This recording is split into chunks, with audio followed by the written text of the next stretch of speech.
What's up, guys? Yo, yo, yo. Happy Friday night to you guys.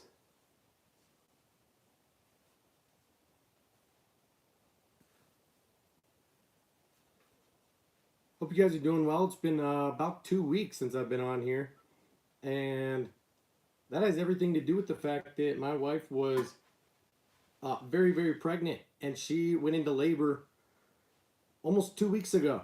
So that is why you haven't seen me. I think last time you guys saw me was maybe the night before or 2 nights before. Either way, my new little baby boy was born on March 7th. So he will be 2 weeks old on Sunday. And yeah, we're super excited about it. Crazy that we ended up having a boy. As you guys know, we waited for it to be a surprise. So it's very exciting in the moment to be able to find out, especially with it being a boy. We kind of expected it to be another girl. I thought I was just kind of destined to be a girl dad. And I still am totally, having two daughters that are 5 and just about 3 at this point. But very excited to have a boy and be able to live all of those moments. And yeah, it's a different experience so far. So we've got 3 kids in the house, one of which is 2 weeks old. So sorry if I look a little bit tired or look a little bit disheveled because I am. How are you guys doing tonight? Got Justin, Riley, Daniel Rojas. What's up, dude? Thank you, Justin. Thank you, thank you. Thank you, Daniel. Thank you, Riley. Appreciate you guys. Clayton Brewer, what's up, man? Baby's doing well. He was born not quite 2 weeks ago. He's doing great. He had his 2 week appointment today, this morning. He's back up over his birth weight. He was kind of a smallish baby, but bigger than our daughters were. So he's about 6.5 pounds right now. So anyway, he's chugging milk, growing fast, doing all the things that he's supposed to be doing, and sleeping decently well, actually. So my wife and I are just taking turns at nighttime, just taking shifts, about 3 to 4 hours at a time. So usually I have the late night shift. I'll be on here for probably just about another hour this evening, and my wife will go to bed about 11 o'clock my time, and starting then I'll have him until probably 2 or so in the morning, and then I'll try to get some shut eye from then until 6 or 7. But yeah, appreciate you guys stopping by, hanging out. I wanted to go through a couple of packages that I've got that are actually already opened. I did record my discount tackle unboxing for the month, and I want to show you what I picked up, but I also made a little bit of an impulse purchase, some baits that I think you guys will be excited to see. So wanted to show you guys those and just hang out for a little bit and celebrate. Sorry it's been a couple weeks since I've been on, but more like sorry I'm not sorry, Ron Holly in the building, what's up, dude? Daniel, what cart? Where are you shopping at, man? You said you just finished adding some things to your cart. What are you looking at buying, and from where? Riley says she's got a tournament tomorrow. Got to get up at 2:30 in the morning. Hot damn, Riley. Yeah, good luck. Absolutely. So I totally understand if you got to dip out of here any moment, because I don't know how and why you're awake right now at almost 11 o'clock. Wait, midnight? It's almost midnight your time, isn't it? And you got to wake up at 2:30? You might as well pull an all-nighter at this point. I mean, it's almost worse. Good Lord, what are you doing still awake, Riley? Daniel says he's just going to buy some jigs and soft plastics. Right on, dude. Where from? You getting them from Tackle Warehouse? Are you getting them from Discount Tackle, or what? I'm always down to make some recommendations if you've got any questions, or if you just want to let me know what's on your wish list, what you've added to your cart. I'm always curious to know that kind of stuff too. Let you know if I've got any opinions on any of that tackle, if I own it already. But yeah, I'm a tackle nerd myself, as you guys know, and kind of always have a cart or two loaded up myself. Okay. Riley says, I wish. I'm going to stay awake. LOL, but thank you. Yeah, well, good luck in staying awake because that's pretty wild. Um, but if you've got a tournament, you should be able to ride on some adrenaline through the night, and that's a good excuse to be able to have to stay awake. What time does it wait, or what time does the sun rise where you are in Louisiana? / how far are you traveling for that tournament? Why do you have to get moving at 2:30? Justin says, hey Tyler, what's your take on Favorite Rods, the company? I actually have never used them before. I know that they did a remarkable job in working with, YouTubers like a lot of the Guggen Squad guys, specifically Lunkers TV, and maybe it was John B. I don't know. Maybe it was all the Guggens for a hot minute before they really strongly considered going their own way in creating their own line of rods. But I've actually never used any of their rods or reels. So from what I've heard, they're pretty good products. It's just a matter of the relationship that they have with the pro staff that they work with. So there's, they cater more to the pro market than they do to kids as much anymore. I know Roland Martin has worked with them for a long time, and I'm fairly certain that they make a good product. I just haven't made a point to buy any of their stuff. There's a million companies out there at this point, so I'm not going to have opinions on everyone out there. But I think it was a little bit misconstrued when the Guggen Squad guys decided to leave, just because they weren't really getting what they wanted out of the deal. It was a little bit lopsided in terms of what each party wanted out of the relationship, and I think those guys wanted to be in a non-binding contract and wanted to make more money than they were.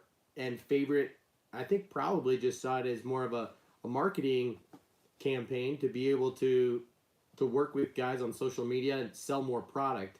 And it's not probably the same deal as pro staff guys, literal pro bass fishing tournament guys have in terms of making money and promoting products. But I honestly don't know what I'm talking about. So take that with a grain of salt, man.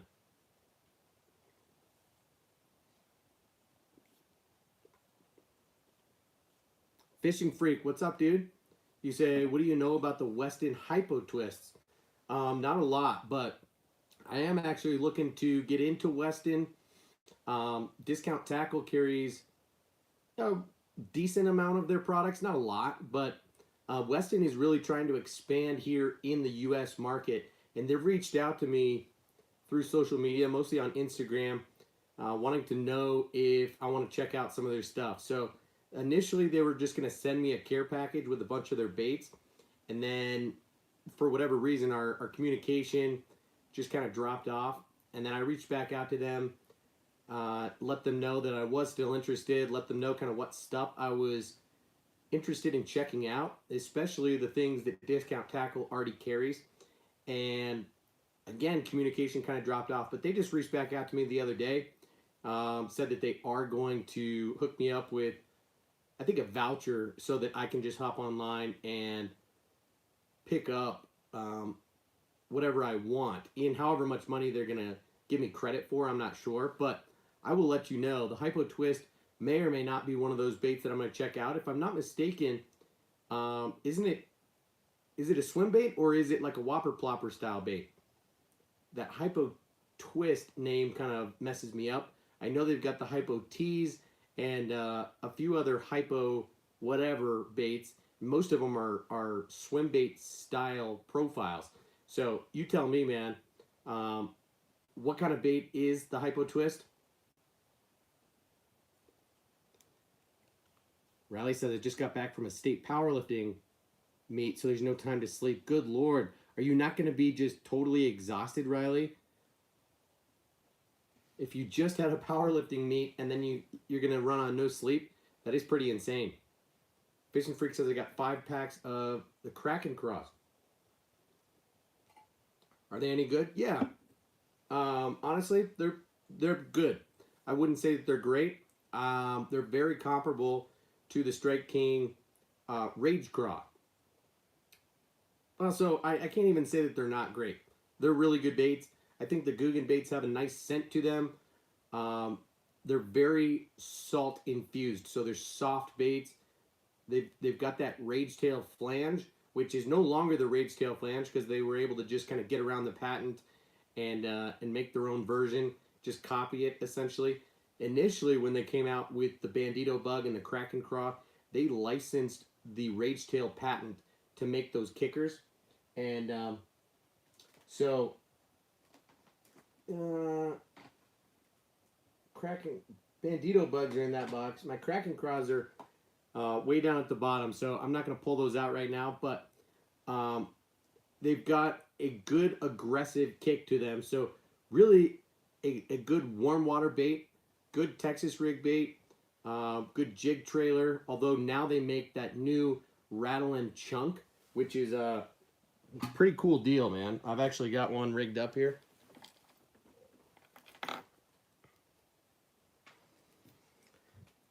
So check this out. This bait right here that I've got rigged on as a trailer is the Kraken Craw, you know, the bottom half of a Kraken Craw. And then the top half is essentially the same thing as the Rattle and Ned. So they've put a rattle in the nose of this bait. And this is really made to be a jig trailer or, you know, a Ned rig bait if you want something that you're going to swim or hop more aggressively, if you want something with a lot of action. But this is the same profile as a Kraken Craw. Just something you wouldn't fish alone. It's really a jig trailer or, you know, chatterbait trailer, swim jig trailer. But these kickers have a ton of action. But again, they're not the most durable, so you're still only going to get a few fish per bait. But that's not the worst thing in the world. There's tons of soft plastics out there with that type of design. And as a general rule of thumb on the market, softer baits equal more bites. And if you can get a couple fish on each bait, it's worth it. So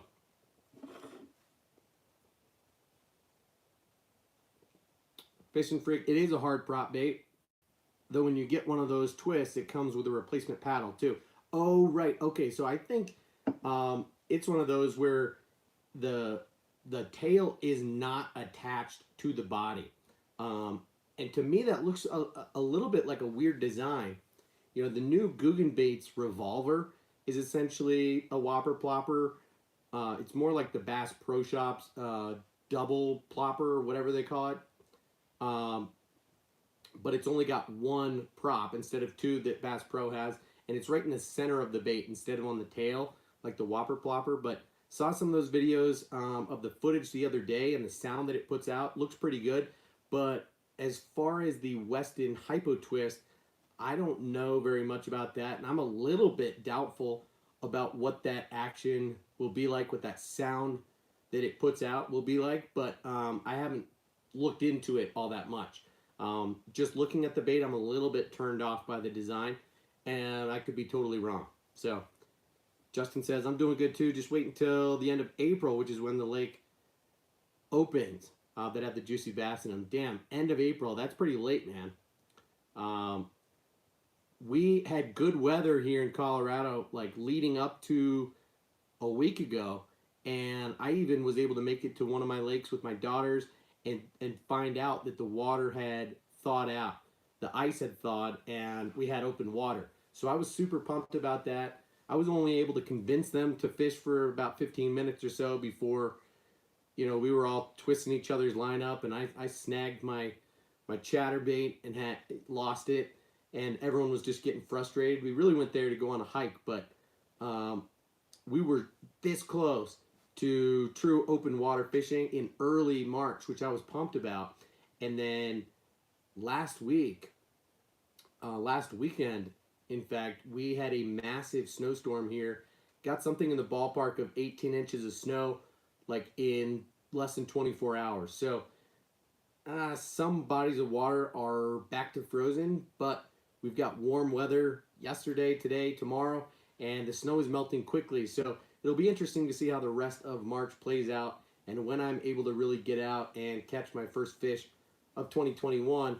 It was around this time last year, kind of mid to late March, that I did catch my first fish, and I expect it'll be about the same, maybe as late as early April, but we'll have to see. So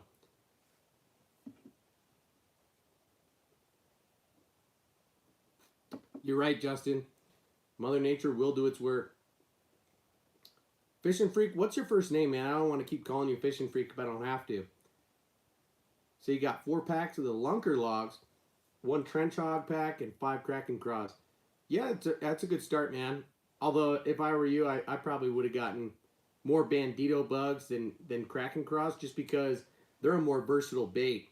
You can throw them in all the same places that you would the Kraken Craw, and then some, because they're really more of a beaver style bait, and they have a little bit less action on them. So if you think about like the Rage Tail line, that would be like throwing the Rage Bug or even the Rage Menace Grub over the Rage Craw. The Kraken Craw is going to be a little bit more of a warm water summertime bait, just because it's got so much more action, whereas the Bandito Bug is going to be a little bit more subtle of kick, and it's got that flatter profile. So I like it better for flipping, for throwing on a wobblehead, throwing on jigs, Texas rigs, kind of everything. But Kraken Craw's just a fine bait, so no problem. Lunker Logs, I haven't really tried. There's a million stick baits on the market, and I'm a little bit picky in terms of what I use for each type of application, so I'm not going to speak to that right now. The Trench Hog, I actually haven't tried, but looks to be a really interesting bait. I have no excuse for not trying it, because it is like a brush hog style bait. I'm really interested to try the junior size of the Trench Hogs, to be honest with you. So, yeah, either way, dude, you got to experiment and just try different things. So, just promise me that you're not going to be totally loyal or dedicated to fishing with Guggen Squad lures, Guggen baits, I should say, just because, you know, they're okay. Don't get me wrong; they're pretty well designed, and they're made with reasonable quality, especially their soft plastics. But for the most part, there's so much good stuff out there that is not Guggen baits, so you might as well mix it up. And I'd be happy to answer any and all questions that you have at any time. Feel free to reach out to me here on YouTube or on Instagram, or even send me an email. So let me see here. Looks like, oh yeah, it's a weird design, but I got 4 of the River to Sea Whopper Ploppers, 1 in a 75, 110, and 2 130s. Yes, of course they're good, man. They are awesome. Only thing I will tell you, and I've mentioned this before, with the Whopper Plopper, the 130 is big, dude. You have to throw it on like a at least a 7-foot, but more like a 7.5-foot heavy power rod, because it weighs like 1.5 ounces on its own. And if you're not careful and you're throwing it on too light of gear, or you're throwing it on straight braid that's like less than 65 pounds, you are probably going to snap it off while casting. It's just a reality, especially if you're using bait casting gear. You're going to get a bird's nest, and that thing is just going to go sailing. And that's an unfortunate and disappointing, $16 loss or whatever it is. So I will say that the 75 is perhaps my favorite size, because it still weighs, I think, 5/8 of an ounce, if I'm not mistaken. It's definitely a 1/2 ounce, if not a little bit more. And so it casts well, and it makes a lot better of a sound, has that fatter profile than the 90 size. The 75 is awesome. You can throw it on bait casting or spinning gear, and it's very castable, and you can fish it slow, you can fish it fast, you can, work it on a stop and go retrieve, you can pull it. There's so many different ways to work the bait, and the 110 is probably my next favorite size, or perhaps my overall favorite. It's very, very loud, not quite as loud as the 130, but it's more versatile and a lot easier to work um, on traditional casting gear. So you can use a standard medium heavy rod that you would use for a whole bunch of other techniques, and you can cast it much more easily at about an ounce. It's just more manageable, and it's got a better looking profile. It's more similar to the 75. The 130 is just like, you know, a log. Looks like a huge piece of poo. I've got every single one of them. I don't have the brand new 60 that is absolutely minuscule. It looks kind of funny to me, and is very, very finesse. So I haven't gotten into that, and I don't know that I'm going to either. Justin says, I've heard about the Berkeley Chapo, makes a more consistent sound than the Whopper Plopper. Um, yeah, I don't know for sure about that. I've got the Chapo in a 90 and a 120 size, and this year I'm really wanting to get into the 105, that middle size. That's, I think, 3/4 of an ounce, and it's closer to like the Whopper Plopper 110. What I've found is that the Chapo 120 is a little bit clunky.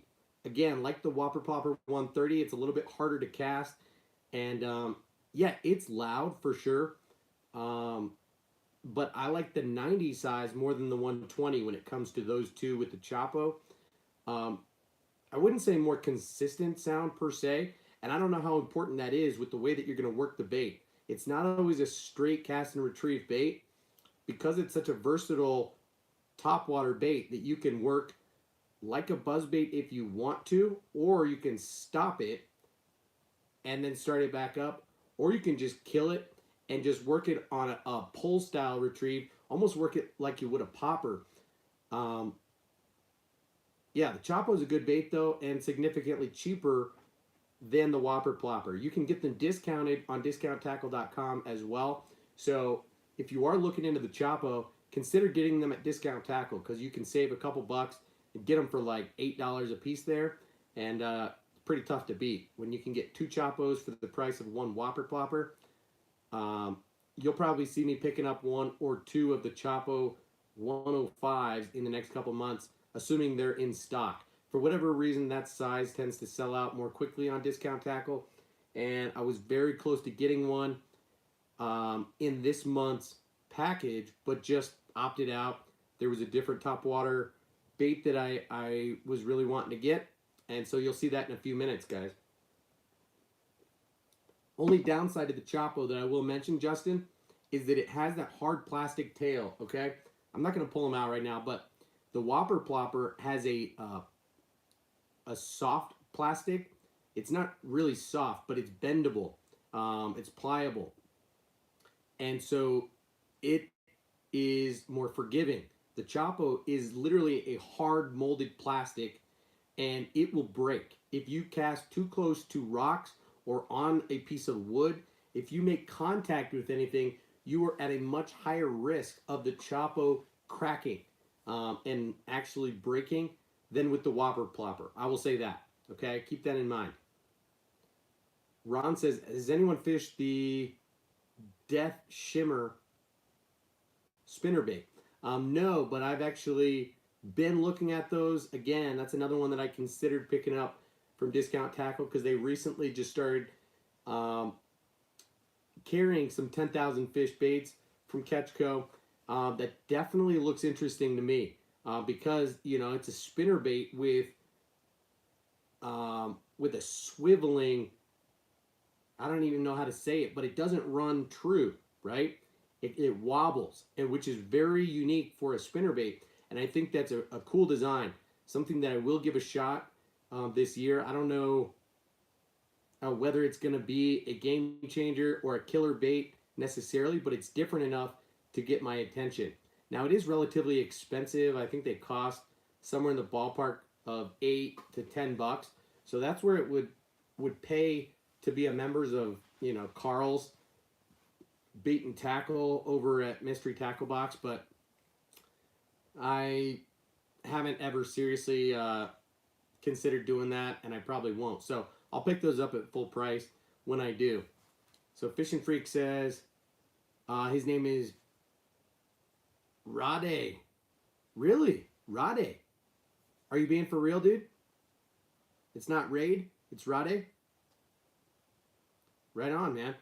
Okay, so Rade says, which bait do you recommend now at this time of the year? I'm in northern Indiana, so it's starting to warm up in the 50s and early 60s. Are the water temps 50s and 60s, or are the air temps 50s and 60s? Because that makes a huge difference in terms of what we're talking about. But typically speaking, for early spring, you're going to want to throw standalone swim baits, underspins, tubes, jigs, jerk baits, lipless crankbaits, that kind of thing. For the most part, Ned rigs as well.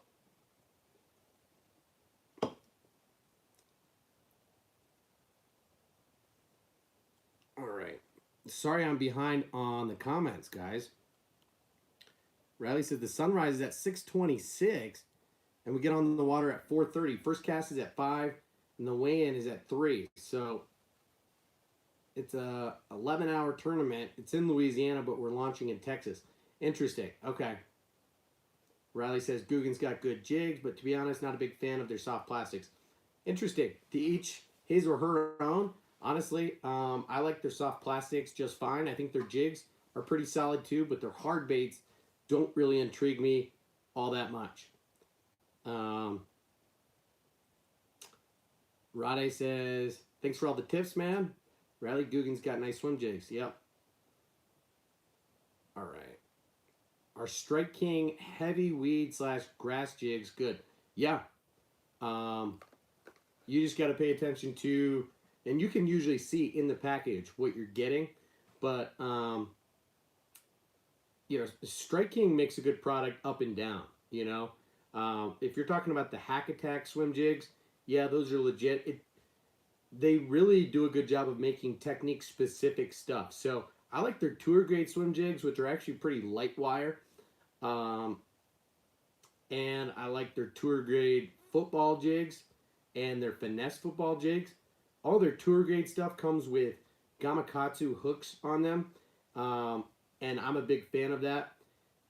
But in general, I think Strike King makes a good product, and it's also pretty good value. So it's tough to say when it comes to jigs because there's a lot of companies out there making good stuff. So we could talk about jigs another time and try and break down individual categories and talk about different companies and what I like for different applications and stuff. But Riley says, I have some that work really well. Don't get stuck on grass or sticks. Thanks to the weed guard. Yep. Justin says he's got 3 Whopper Plopper 130s, 110, and 90. That's why I bought the Whopper Plopper, because of the soft tail. Yeah. Yeah, they're just a more durable bait. It's a much thicker plastic all through the body of the bait, which does impact the sound that the bait makes, right? The Chapo puts out a more hollow sound, which actually is louder. So if you've watched Tactical Bassin and some of their videos on the Whopper Plopper, generally speaking, the way that you're going to get the most amount of bites, similar to fishing a buzzbait, if you're fishing the Whopper Plopper on a straight retrieve, your best option is going to be fishing it at a retrieve speed to where the bait is going to make the most amount of noise as possible. So usually that's like a medium fast retrieve, okay? And you'll notice if you're fishing it slow, it's just going to make that blop, blop, blop, blop, blop. If you're fishing it too fast, it's going to kind of blow out almost. It's going to make a too high pitch of a sound. But if you fish it just fast enough, it'll go louder, louder, louder before it gets high pitch. And it'll go blah, blah, blah, blah, blah, blah, blah, blah, blah. Sorry to be ridiculous and dramatic, but yeah, pay attention to that. The Chapo is a little bit louder side by side compared to the Whopper Plopper. And yeah, so Rade says that's his name. The air temps are warming up, but it's still real cold. Yeah, so honestly, yeah, if the air temps are that, then I would go with the same recommendations that I already made. I'd go with something like a standalone swim bait You know, like this is the 6 Sense Divine swim bait. This is what caught the giant, 16-pounder on OHIV in Texas. Um, from the 6 Sense crew, Ben Milliken and his buddies. I would consider throwing something like this, a an underspin with like a more finessey swim bait. This is the Kitech Easy Shiner. I would even consider going to like a weedless underspin or something a little bit more out there, like how I've got this swim bait rigged on an Okashira screwhead from Megabass. But standalone swim baits are a great option. Tube jigs, one of the most classic cold water baits, early spring in the rocks. And there's a few different ways to rig these. We can talk about tubes another time, but tubes are always a great option. In my opinion, just a little bit more effective than the good old jig. If you are going to throw a jig this time of year, I would throw something smaller profile, like a finesse jig, and then really a jerk bait or a lipless crankbait, or something in between, like the good old IMA suspending vibration. This is a super cool bait that is a suspending lipless crankbait that that will stop in its tracks some 3 to 4 feet subsurface. So it's a lipless crankbait. It's got the rattle and the vibration of a lipless crankbait, but it suspends like a jerkbait. So you can fish it over grass. You can fish it for suspended fish in a slightly different way and kind of bridge that gap. So a rattle trap, you're typically going to let fall and then rip up off the bottom, or just work on a straight retrieve if you're trying to cover more water and find fish. But typically speaking, this time of year, when it's still cold and we're just barely in early spring, slower moving presentations are going to be the deal. So working a lipless crankbait off the bottom or working a jerk bait in the middle of the water column is going to be a great option too. So anyway, Riley says, all right guys, I'm going to head out. I got to go take my truck and get some gas in the boat. All right, sorry it took me so long to get to this comment, Riley. Good luck in the tournament tomorrow if you're still in here. Good luck staying up tonight, and I hope you catch them tomorrow. Should be a fun time. Keep us posted. Feel free to send me a message on Instagram and let me know how you ended up doing, because I'm definitely interested. Hope you're not too sore from your powerlifting meet. Anyway, yeah, I guess you've only got about 2 hours to go before you gotta, head out. So, good night and good luck tomorrow.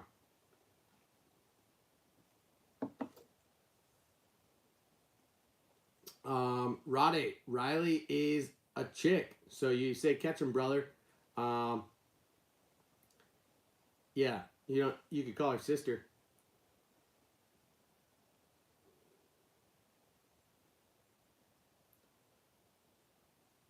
Yeah, underspin is definitely a good option, man.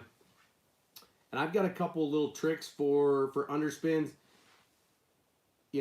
Especially like a screw-in blade is always a good option. And now there's a couple options on the market. I used to really just use the Pro Point Lures underspin blade that comes with a screw lock keeper. So you just screw it into the bottom of any old bait that you want to turn it into an underspin. But now Z-Man makes the same thing with what they call the TRD spins. And same deal, man. Sorry, I gotta move stuff every time I want to show you guys something, but here's what the TRD spins looks like. It's just a piece of metal with double plastic bait keeper on there, and then a premium swivel, split ring, and a single blade on there. So, they make them in Colorado and Willow Blades. And it is the deal, man. Really, really cool deal.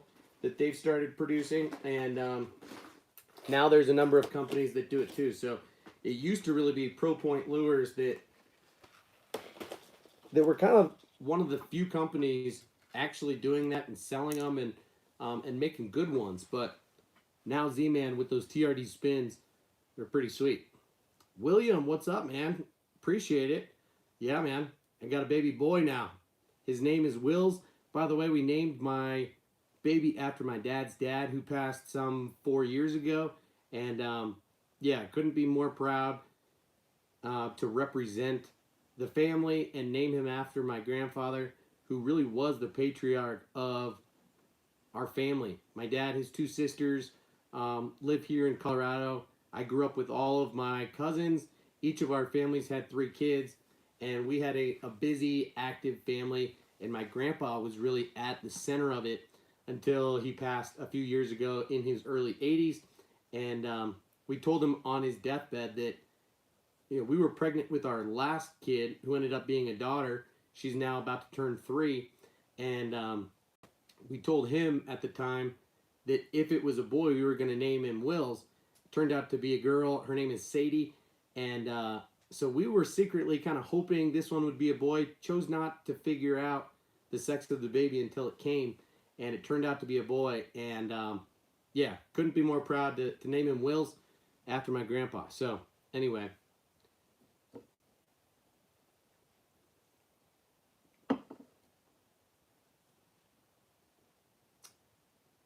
Interesting, Rade. You watch my videos for the swim bait organization.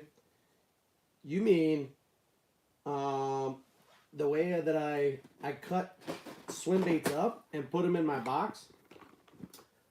You know, I've talked about this once or twice, guys, but instead of carrying around a bunch of packs of individual swim baits, because they take up a lot of room in your bag, sometimes what I will do is cut up my soft plastic swimmers and throw them into a 36 or 3500 size box. And that way I can fit, you know, 4, 5, 6 packs of soft plastics into one of these boxes, and they are protected that much better. They don't get smashed, and it's a whole lot better than stuffing a bunch of your, taking them out of the packs and putting them in boxes, because then they get all twisted up, and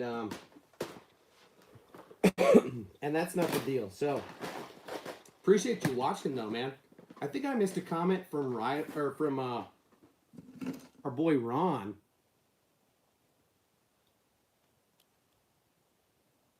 Yeah, Ron says Swink 77X or Strike King Hybrid Hunter. Dude, I wanted to talk about that tonight because I picked up some more Hybrid Hunters, especially in the bigger size. So now I actually have a legitimate comparison to show you guys up close and personal. So, Ron, hope you're still in here. If you are, leave a comment, let me know. I'm going to show you those baits up close in just a second, okay?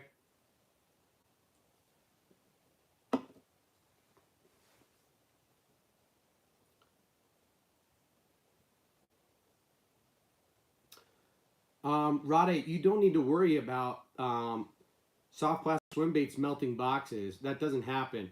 What you need to be worried about are the tails twisting up or laying flat and not swimming properly.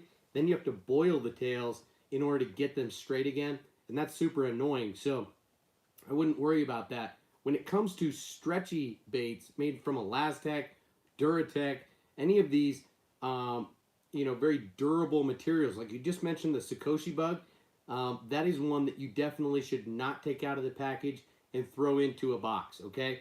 Because one, if it's next to traditional plastics, it will melt. Both of the baits will melt together. It's not going to melt the box. What it will do to the box is warp the box. So those stretchy baits and Zoom soft plastics, you know, I've got a lizard here from Zoom. Just the material of the plastic, it will cause the hard plastic of the boxes to expand. So the boxes are only going to last like a season long as a result of the material of the plastics that you're putting in those boxes. So keep that in mind, man. Yeah, the Sakoshi bug is a good bait. Honestly, I like it just fine. I've got one somewhere around here, to be honest with you. And that's thanks to, I don't know if it was Justin or if it was Ron. You guys let me know. Well, which one of you sent, it wouldn't have been Justin No Diggity. It would have been Just Fishing Wyoming. But someone sent me a couple packs of the Sakoshi bugs. And yeah, I want to say it was Justin Hamilton out of Wyoming. Sakoshi bug is a good bait. Not the most versatile. What I've found is that you can take the Z-Man Turbo Craws and literally turn it into a Sakoshi bug just by cutting off the kickers, and you get essentially the same bait. But what I do like about this is it's a good Ned bait with just a little bit of secondary action and a whole lot of durability. So this makes for a good Ned rig bait and a good drop shot bait. That's about it. So not the most versatile, but super durable. Ron, you spell my kid's name Wills, W-I-L-L-S. Okay? Wills Pearson is his name.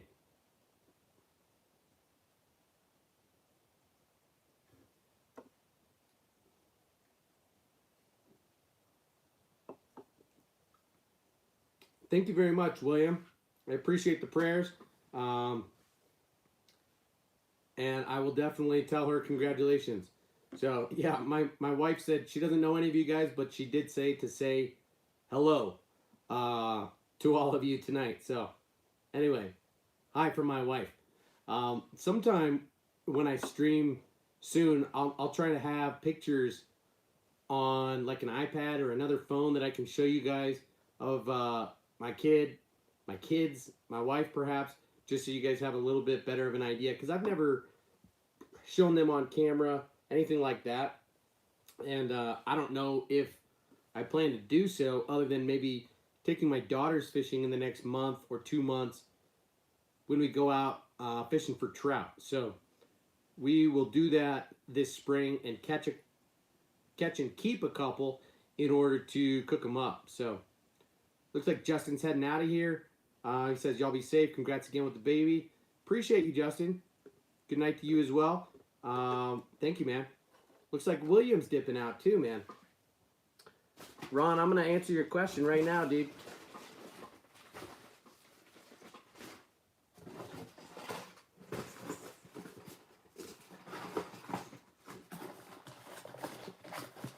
Well, Rade, whereabouts in the country do you live, Rade? Because I might hook you up with some Bandito bugs. All right, guys, so check this out. I picked up 5 of the Strike King Hybrid Hunters. 3 in the bigger size, 2 in the smaller size very recently. And I got them from Sportsman's Warehouse. And you guys can do the same. I believe they're still in stock.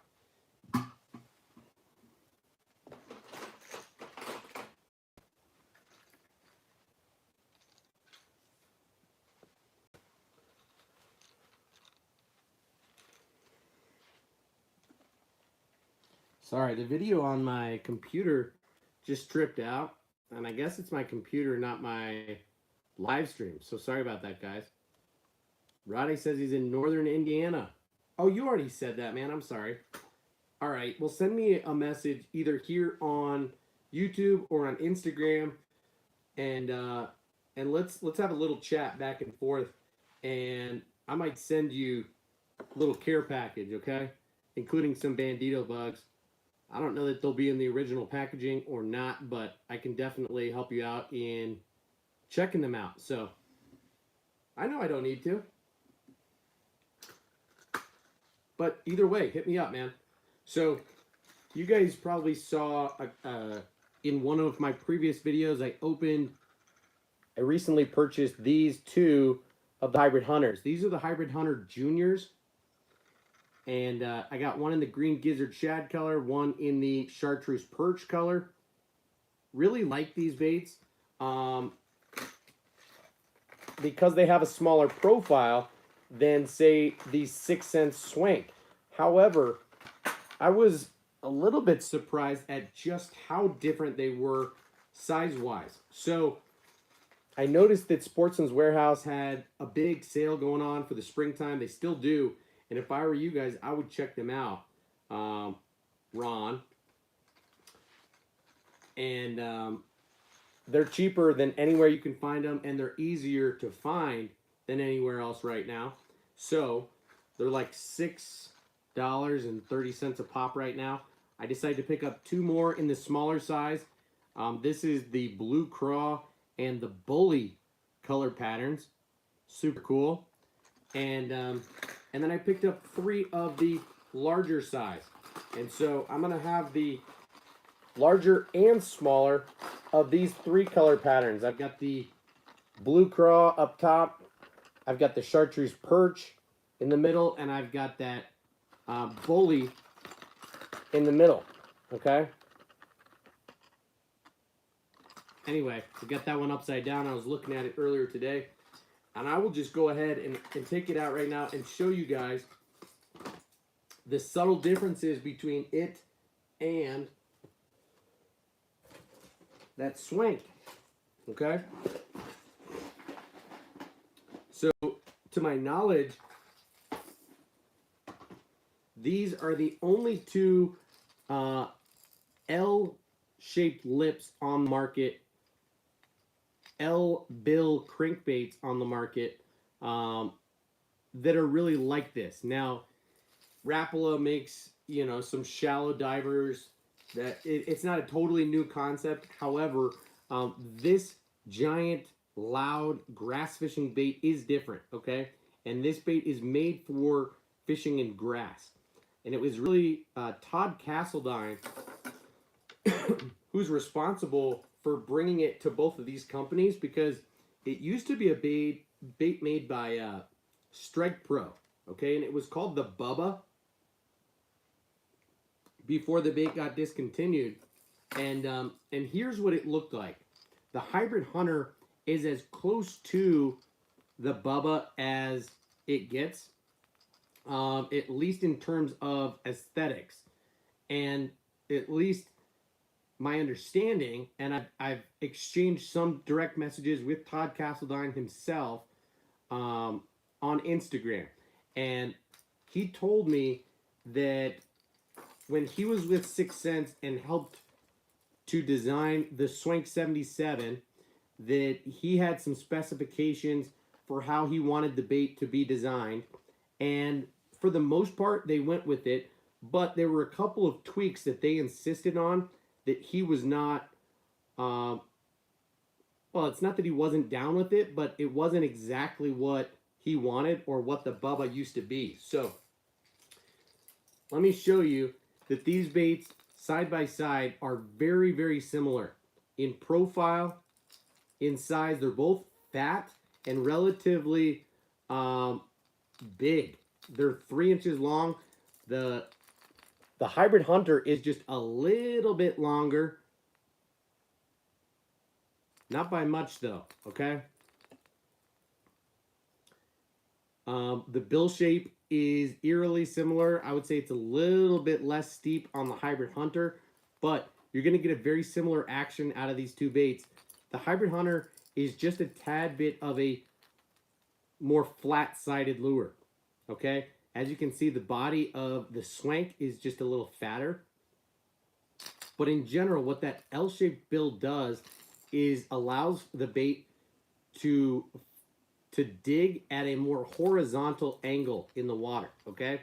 So instead of diving down like a traditional crankbait would, this bait is going to ride horizontal through the water, and it's going to rip through grass, come through cleaner through grass and also through wood and rock, much better than a lot of other crankbaits out there. So Todd Castledine is a huge proponent of this bait. Obviously, he's loved it since the Bubba and has made a point to bring it to both 6th Sense and Strike King now.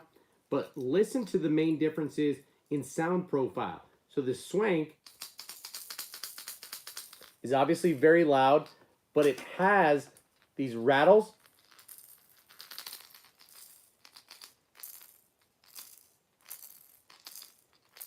Can you hear those high-pitched rattles in the head of the bait in addition to the knocker in the body? It has a dual sound to it that the Hybrid Hunter does not. Obviously, you notice that tail fin on the Hybrid Hunter. I don't know how much of a difference that makes at all when it comes to swimming action. I'm sure the flat sides make a little bit of a difference in how tight of a wobbling bait this is. But listen to the sound. There are not those high-pitched rattles in the nose.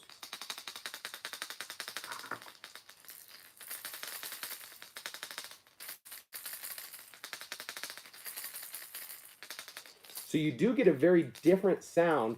Both of them are extremely loud and are really well made. I'll tell you that much. So I'm excited that I've got both of them, to be honest.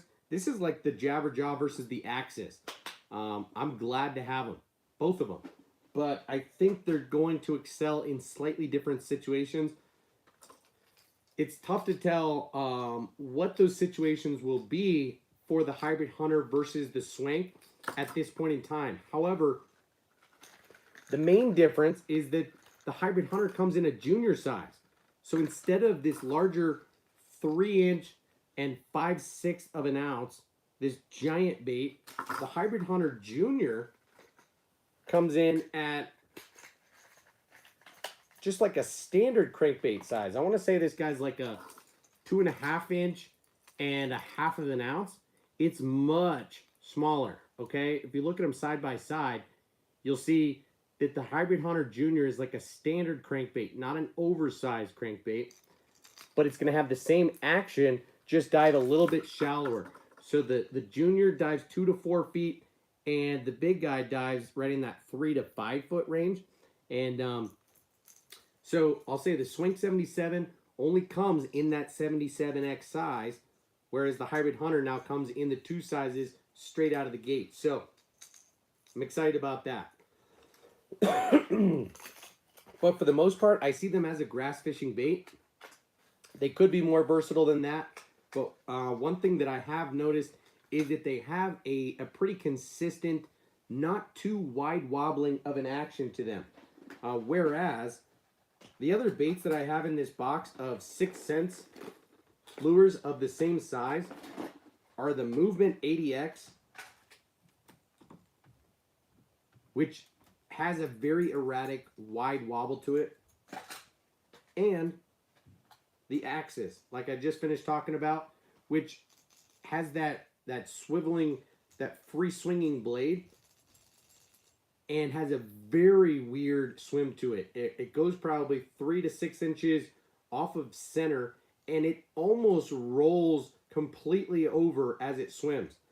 Has a very wild swim to it. So I'll say that the Swank and the Hybrid Hunter have a pretty consistent crankbait action to them, but they've got a loud sound and they come through grass really well. So I'll say that. Probably just a little bit cleaner in fishing in grass that comes up higher than like a lipless crankbait would be or a chatterbait would be. So that's where I really plan to use those baits, but hard to tell the difference between them. I want to say the Swank is same ballpark, probably in that 3 to 5 foot range, 2 to 5.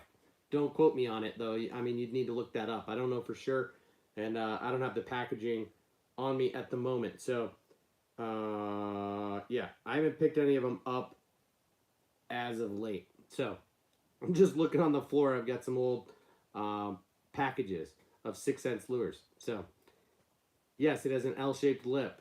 Neil, you're right. Oh, the Hellboy. No, dude, I didn't know about that. 100 millimeters long. That's a big bait, dude.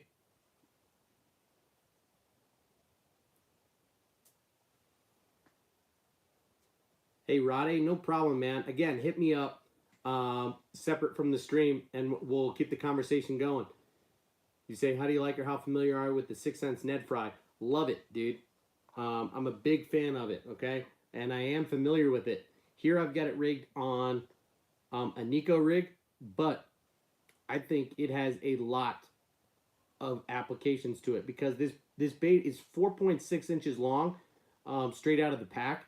So it is a pretty long finesse worm. But there's a couple things that I do with it. You can fish it straight out of the pack on a Nico rig or a shaky head, like I've got here, without it trimmed down.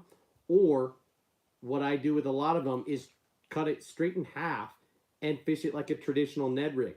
Put a mushroom style jig head on there that's in the ballpark of 1/8 of an ounce, and fish it like a Ned, because this thing has a very low salt content and a very high buoyancy to it, and stands up perfectly straight. It's one of the few baits on the market that's not made by Z-Man that does a remarkable job of standing up. So I like it for those vertical presentations. Not going to throw it on a wacky rig, anything like that. But for a Nico, a shaky head, or a Ned rig, it's killer. Highly recommend it, dude. Hope you have a great rest of your night, man. And yes, absolutely, Z-Man mushroom heads. So I fish it on, I mean, you could throw it on the super lightweight ones, but really the 1/10 1/10 ounce is like my ideal weight made by Z-Man for this bait. In fact, this is the Nico weight made by Z-Man, and it's the 1/10 ounce. So it's just, if you go much smaller, the width of the Ned fry is a little bit too big for the jig head. That's just nitpicking, though, not that big of a deal.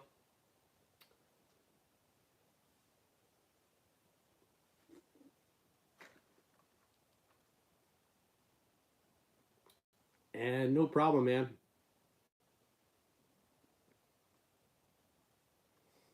Russ Dennis in the building. What's up? Neil Bone says that the swank runs 3 feet. So yeah, I'm not surprised by that. These are shallow running grass fishing baits, specifically for grass that runs almost up to the surface. Of course, they're more versatile than that, but they are shallow water baits that were made to come through grass remarkably well. Okay, so either way, my first impressions are that the Hybrid Hunter and the Swank are very similar.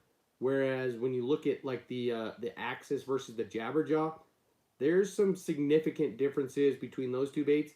So anyway, I did pick up 2 more things from Sportsman's Warehouse while I was at it. And you guys should look. I don't know if these are still available or not. If it was just kind of a fluke and something that I saw, because there was only 1 or 2 colors at the time that they had available. But discounted were the Megabass Dog X Diamante. This is a $20 topwater walking bait that was on sale for like 13 bucks. So to be able to find a Megabass lure on sale is almost impossible, right? Like they have MAP pricing, so they don't allow retailers to discount their lures. So my only guess is that this color had been discontinued or something, but maybe Sportsman's Warehouse isn't going to carry this lure anymore, something like that. But the Dog X Diamante, this is the rattle in version. It's got a relatively loud rattle. This is a standard walking bait, right in that, 120 millimeter range. It's about 5 inches long. It's got a lot of good detail to it. This is the, oh shoot, what do they call the color? It's like a clear, sexy shad. They call it Sexy French Pearl, okay? This is the same color pattern of the Vision 110 jerkbait I just gave away. By the way, to all of you guys, just so you know, if you don't follow me on Instagram, you would have found out that somebody from Instagram won the giveaway. Not one of you lucky folks from YouTube, unfortunately, this month. So anyway, there will be another giveaway coming up very soon. But this bait walks very easily, super high quality hardware on it.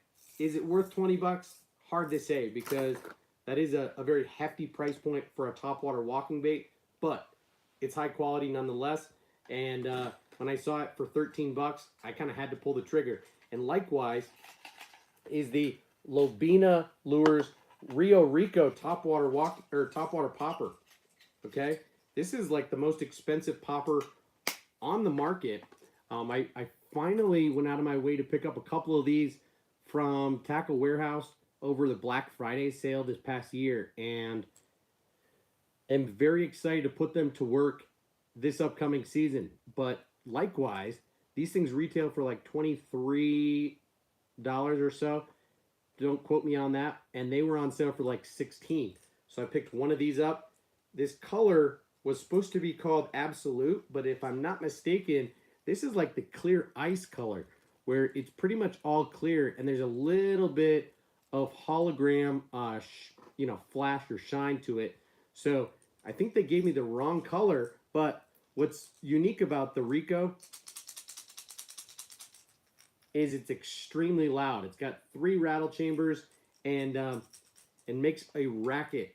It also has a unique cupped lip to where it can be fished in like 3 or 4 different ways, and you can fish it fast, you can fish it slow. It pops, chugs, and walks remarkably well. Comes with great hardware on it and is just known as arguably the best popper on the market. Now, a lot of people fish poppers in a very simplistic way and don't necessarily need a sophisticated bait for that purpose. But I've been interested in stepping up my game when it comes to poppers, and I've played around with a few different higher end baits, and really intend on trying them out this year and seeing what's up. So I'm almost caught up here. Yeah, the Biospawn Exo Sticks, I've not tried those yet, Rade, but I know they're good. Honestly, I just haven't made a point to fish much of the Biospawn stuff because it's made by Catchco or owned by Catchco, and so it's relatively expensive if you buy them anywhere other than on Carl's Bait and Tackle, and then they're cheap on Carl's. So it gives you this weird impression that like they're decent baits, but should be priced a little bit lower than they are at every retailer other than Carl's. And so I really only have the plasma tail worms that are awesome, shaky head and finesse worms. But the Exo Stick, my impression is that it's a good bait on a wacky rig, on a weighted wacky rig, a Nico rig, even a Ned rig.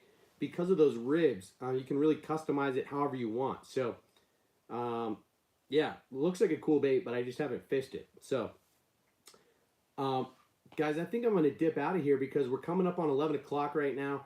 And I showed you what I got from Sportsman's Warehouse. I did not get around to showing you what I got from Discount Tackle just yet. I'll wait for the next stream to show you guys that because there's a fair amount in there. And I don't want to just quickly rifle through it. And I have a feeling that my wife's going to go to bed soon here. And I also got to pee. So looks like there's only 3 people in here right now. 6 thumbs up. If for whatever reason you're still in here, haven't hit the thumbs up button, do me that solid. Hit the thumbs up button. Make sure you're subscribed to the channel. And yeah, I really appreciate your guys' support and just hanging out with me tonight.